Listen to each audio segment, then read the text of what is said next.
Last time, we explored how the Underground Railroad brought thousands of freedom seekers to Canada, establishing vibrant Black communities across the nation. Today, we're going to talk about what happened to one of those communities, a community that thrived for over 150 years. A community with its own church, school, and post office. A community that produced teachers, entrepreneurs, musicians, and community leaders. A community that the City of Halifax systematically destroyed in the 1960s. This is the story of Africville, Nova Scotia, a story of resilience, betrayal, and a fight for justice that continues to this day. This is a story every Canadian needs to know. In the 1840s, Black families began settling on the shores of the Bedford Basin, just north of Halifax. Some were refugees from the War of 1812. Others had escaped slavery via the Underground Railroad. Still others were descendants of Black loyalists who had arrived decades earlier. They chose this land, rocky, remote, on the outskirts of the city, because it was the only land available to them. White Halifax didn't want Black neighbors, so Black families built their own neighborhood. They called it Africville. And for over 150 years, it was home. The residents of Africville didn't just survive, they thrived. They built the Seaview African United Baptist Church in 1849, which became the heart of the community. It wasn't just a place of worship, it was a school, a community center, a gathering place for celebrations and funerals and everything in between. They established businesses, grocery stores, barber shops, a blacksmith, fishermen who sold their catch at the Halifax market. Children walked to the one-room schoolhouse. Families gathered for church picnics. Neighbors helped neighbors build homes, raise barns, celebrate weddings. Africville had everything a community needs: faith, family, and a fierce sense of belonging. But here's what Africville didn't have, and this is crucial to understanding what happened next: running water, sewage systems, paved roads, street lights, police protection, fire services. The City of Halifax collected taxes from Africville residents but refused to provide basic city services. Instead, the city made a different choice about what to put in Africville. Starting in the late 1800s, Halifax began placing its most unwanted facilities right next to and sometimes in Africville. In 1854, a hospital for infectious diseases. In the 1870s, the city dump. Yes, Halifax's garbage dump was located in Africville, contaminating the community's water supply and making children sick. In 1917, a slaughterhouse and a fertilizer plant, filling the air with unbearable smells. In the 1930s, a prison and a stone-crushing plant. Imagine trying to raise your children next to a garbage dump, breathe in air polluted by a fertilizer plant, watching the city refuse to pave your roads or provide clean water while still demanding you pay property taxes. This was environmental racism before we had a name for it. But the residents of Africville persevered because it was still home, because their church was there, because their ancestors were buried there, because their children were born there, until the city decided Africville shouldn't exist at all. In the 1960s, Halifax embarked on what it called urban renewal. City planners looked at Africville, the community they had deliberately neglected for over a century, and declared it a slum. They didn't acknowledge that the city had created the conditions they now condemned. They didn't offer to finally provide the services Africville residents had been demanding for decades. Instead, they decided to relocate the entire community and demolish every building. The city promised Africville residents fair compensation for their homes, assistance relocating to better housing, and help transitioning to new neighborhoods.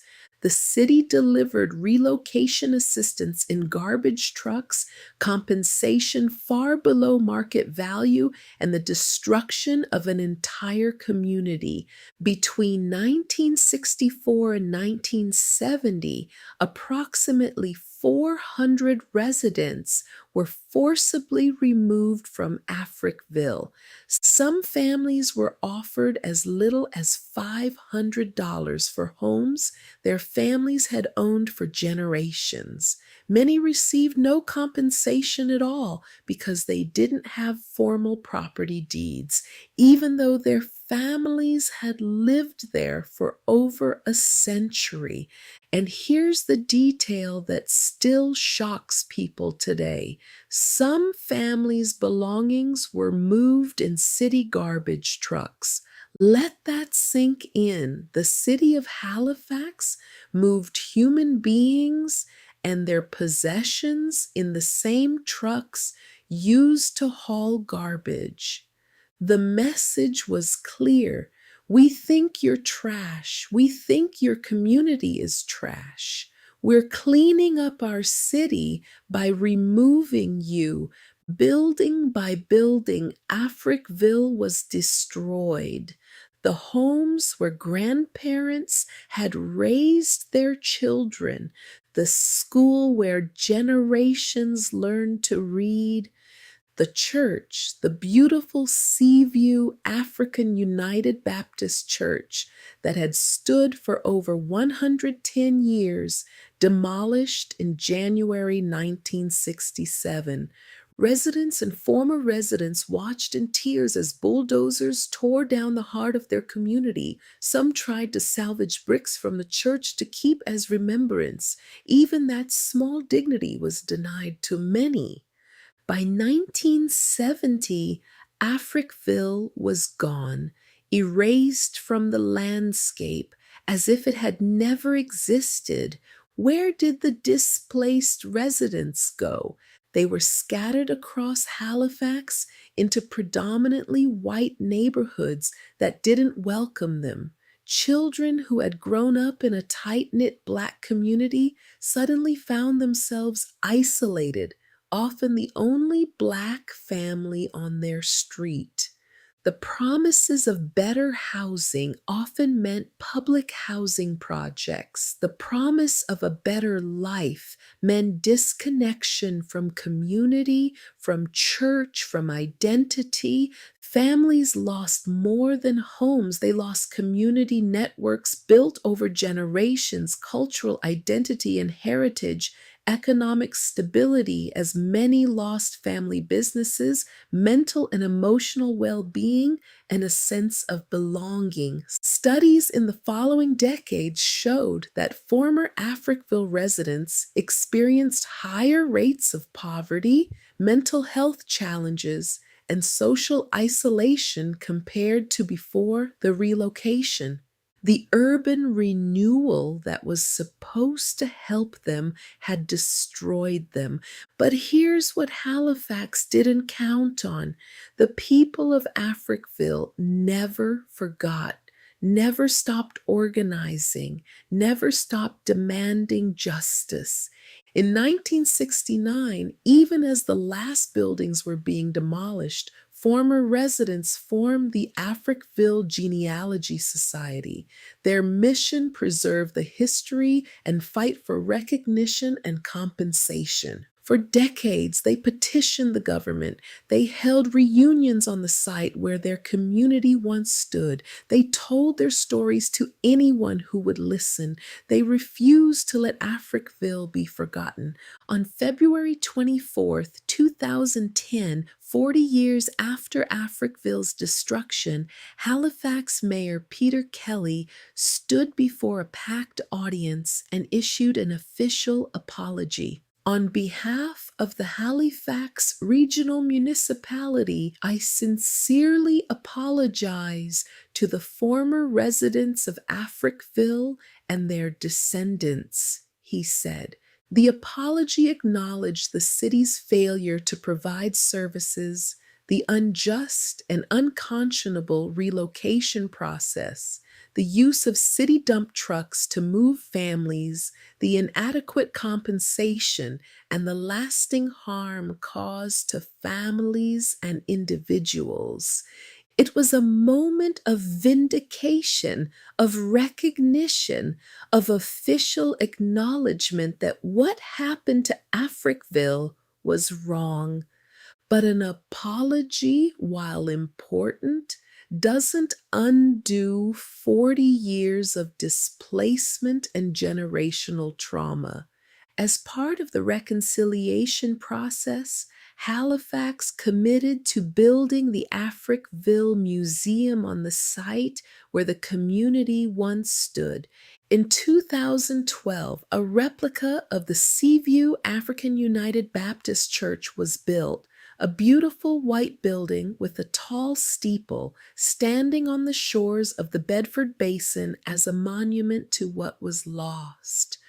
Today, the Africville Museum tells the story of the community through photographs, artifacts, and personal testimonies. Former residents serve as guides, sharing their memories with visitors. The church hosts services, weddings, and community gatherings.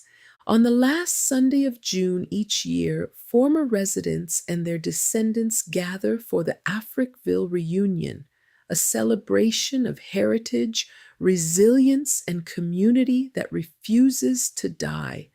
But the story doesn't end with an apology and a museum.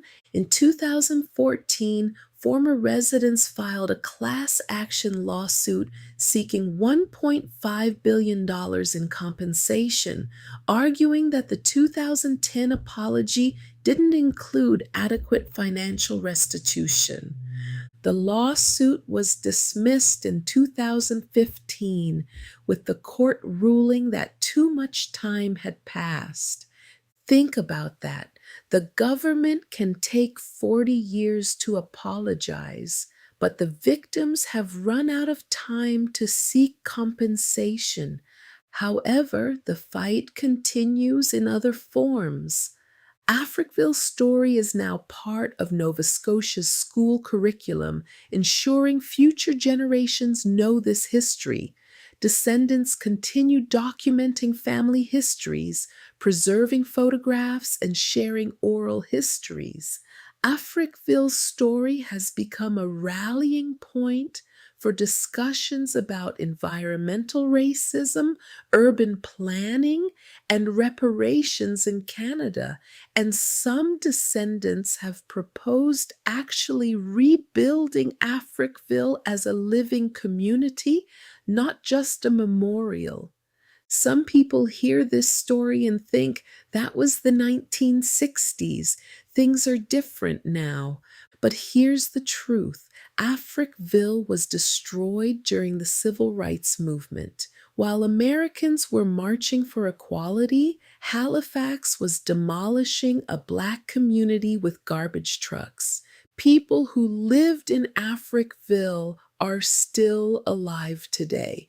This isn't ancient history. This is living memory. And the patterns that destroyed Africville haven't disappeared.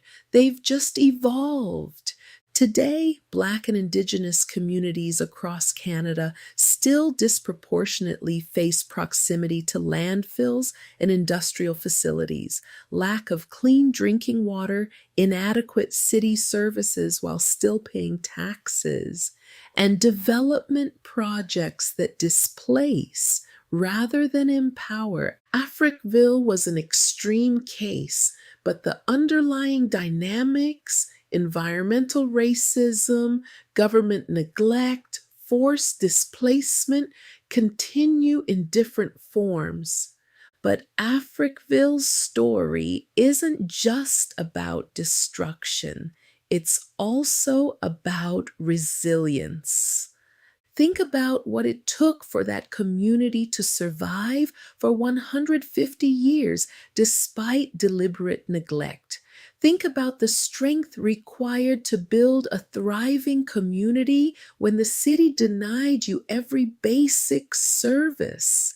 Think about the courage it took to keep fighting for justice for 40 years after your home was destroyed.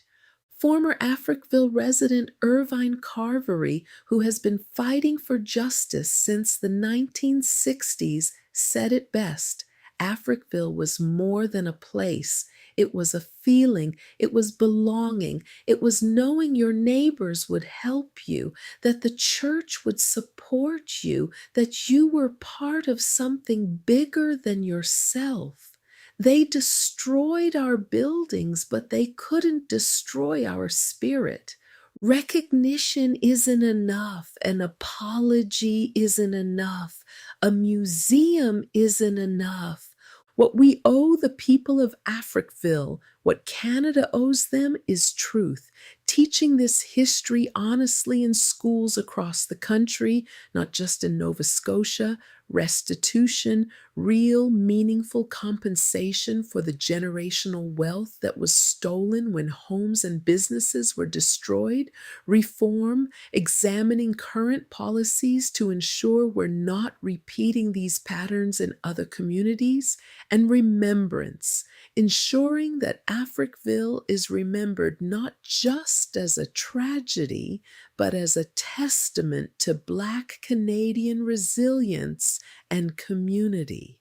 Africville forces us to ask uncomfortable questions. What other Black communities were destroyed in the name of progress? What stories have been erased from Canadian history? How do we define Canadian values while acknowledging that we demolished an entire community in living memory?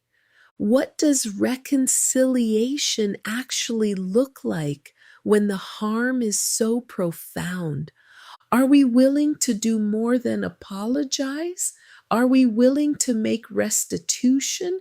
These aren't rhetorical questions. They demand answers. They demand action. Stand on the shores of the Bedford Basin today, and you'll see the white church rising against the sky, a replica, yes, but also a declaration. We were here. We are still here. Inside the Africville Museum, photographs show children playing, families gathering, a community living. These aren't images of victims. These are images of people who built something beautiful despite everything working against them. Africville's story is painful, it's infuriating, it's a reminder that Canada's history is more complicated than the narrative we often tell ourselves, but it's also a story of resistance, of survival, of a community that refused to be forgotten. The people of Africville didn't just endure, they fought back. and they're still fighting, still demanding justice, still teaching their children and grandchildren who they are and where they came from. That's not just a story every Canadian needs to know. That's a story every Canadian needs to reckon with. If you want to learn more about Africville, visit the Africville Museum if you're ever in Halifax. Support the Africville Genealogy Society. Teach this history to your children. Ask your city, are we repeating these patterns today? And if you're from Africville, if your family lived there, if your ancestors built that community, I want you to know your story matters. Your community mattered. You deserved better. You still deserve better. Next time on Black Canadian Legacy, we're going to talk about a different kind of fight, the fight for the right to serve your country in wartime when your country doesn't believe you're worthy. We're going to explore the story of the No. 2 Construction Battalion, the only all-Black military unit in Canadian history, and the men who fought for a country that didn't treat them as equals. Because Black Canadian history isn't just about suffering, it's also about service, sacrifice, and the determined belief that we belong here. We've always belonged here, and we're not going anywhere. Until next time, remember, history isn't just about the past. It's about understanding who we are today and who we choose to become tomorrow. This is Black Canadian Legacy. Thank you for listening. Documentary storytelling meets heritage education. Black history told with pride, power, and purpose. As we journey through the past to understand the power of the present, subscribe and join the movement to keep these legacies alive, because our history is Canada's history.